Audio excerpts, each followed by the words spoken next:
Welcome back to Rook's Help. My name is Farouk Bello. As always, this video we're going to be talking about knowledge of English as well as proficiency of English, how to prove it for the health and care visa. This applies to every profession as long as you're going through the health or care visa, because you need to prove your level of English, your knowledge of English. Now, there are different criteria of which you can fall under as to whether or not you need to, whether or not you don't, and how do you actually prove it. So that's what we're going to be covering this video. As well, check out the Rook's Health podcast, which is the podcast associated with Rook's Health YouTube channel, which I do a podcast with many different people.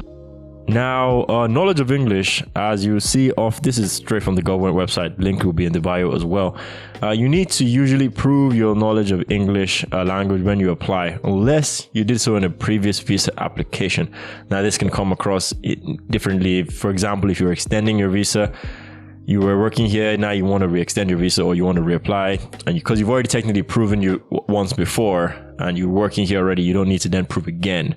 Most scenarios. Special scenarios apply for everything, but in the general sense of it. Okay, but let's go into this part. We're going to dissect this whole part today. Okay, which is you must prove you can read, write, speak and understand English to at least a B1 on the Common European Framework of References for Languages. Very long, CEFR, that's what it's called, scale. Now, before we carry on, let's see what is this level B1, because it might be confusing. Come over to here, which is as you can see, this is the framework, Common European Framework for Languages. I'm going to dissect this slightly. So as an independent user, this is the minimum you need to be able to show. You can understand the main points of clear, standard input on familiar matters regular encountered in work, school, leisure, etc.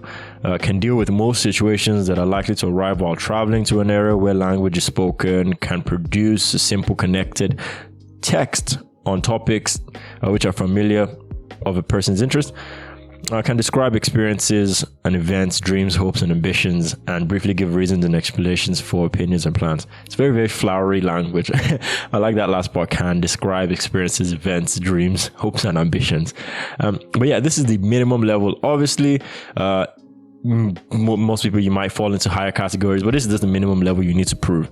Everything else is extra jazz to it. So that's the minimum. Let's go back to how you can prove it, which is the more important part as opposed to knowing what it is.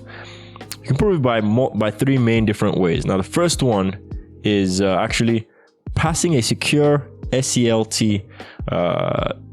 test, basically a language test from an approved provider.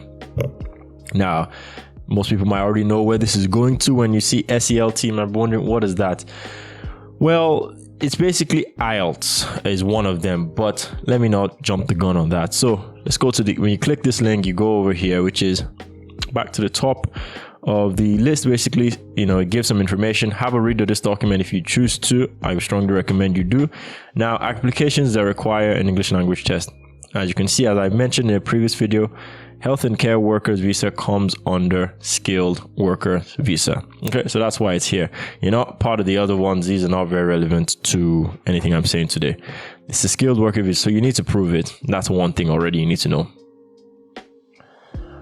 The next part of this important document is who are approved test providers, because there are many different test providers for proving English, but you need to make sure that it's under one of these ones, which is IELTS, SELT, I don't know how to pronounce that word, to be honest, consortium, Pearson's, Trinity, College London, but mainly most people who watch this video are from outside the UK, so I'll focus on these ones.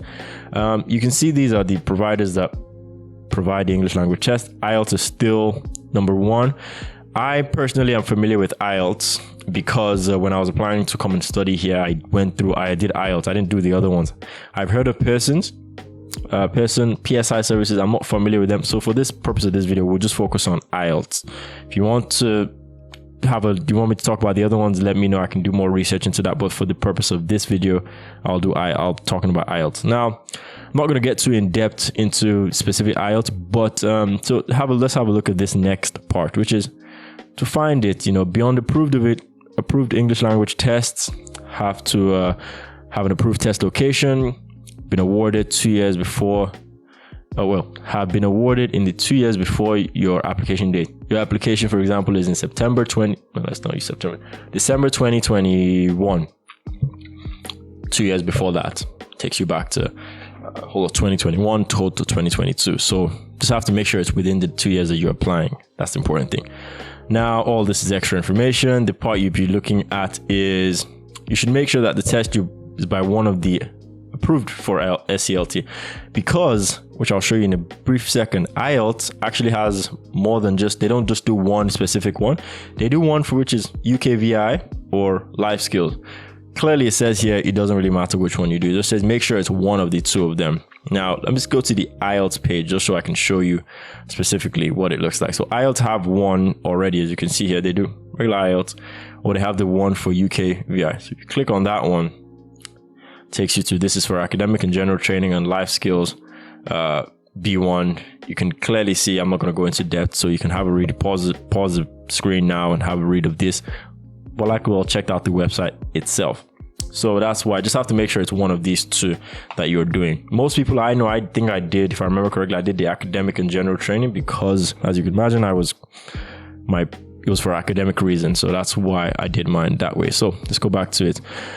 Again, there are other pathways, other tests. I'm not too familiar with them. I'm not going to go into detail of them all. You have language cert, Pearson's, PSI. So you're not limited to one. For example, if IELTS isn't available in your area, but one of these other ones are, you do them, but just do your own due diligence on each of them.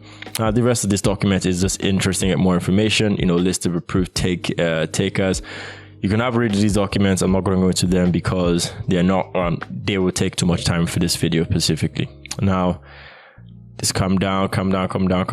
Yeah. So you see, you want to book the test, you book it with IELTS. It's kind of almost repetition of information. I'm not going to go into, you have a read of all this other parts, which is proving your identity. But this type of information you would know when you're doing your test as well. So, and after the test, you get a specific number, reference number, and this will come relevant. You hold on to that. Again, let's not go into that now.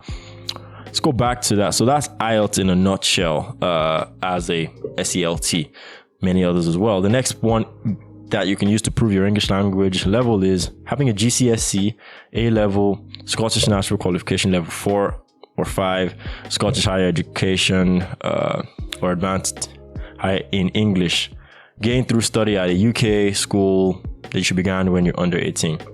This one is, for example, you were already studying here, for example, in university, A-levels, you do your A-levels here, and you've just carried on now, you're applying for this visa. You don't need to then prove again IELTS again because your degree was studied in the UK and it's already taught in English, so that is it. But if you're watching this video and that's not applying to you, this kind of is irrelevant as well for you because there's nothing you can do. You can't rewind time and go back, so there's nothing much more to say on that one.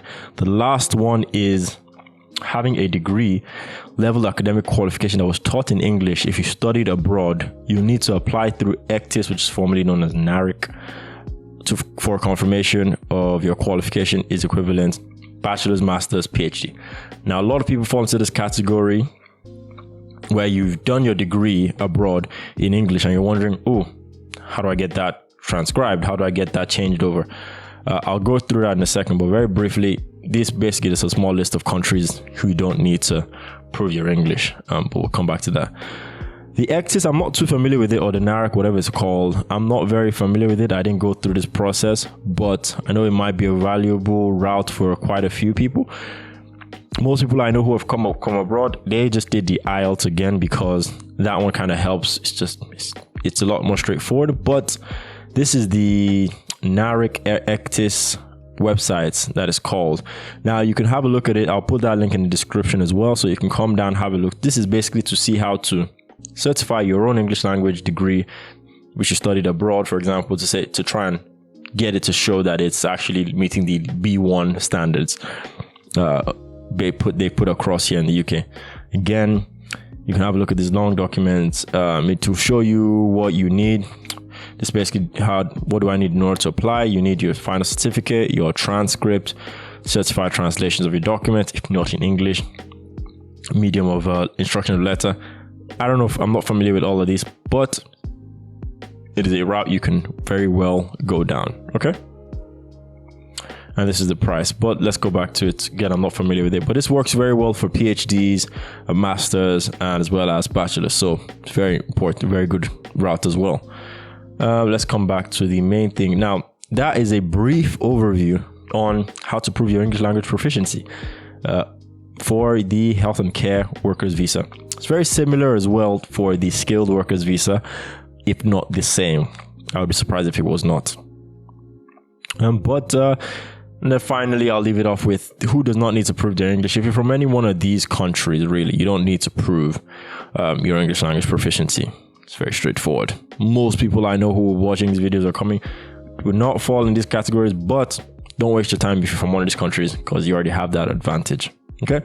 And again, if you're a doctor, dentist, nurse, or midwife, you do not need to prove your English if you've already passed an English language assessment by the relevant regulated body.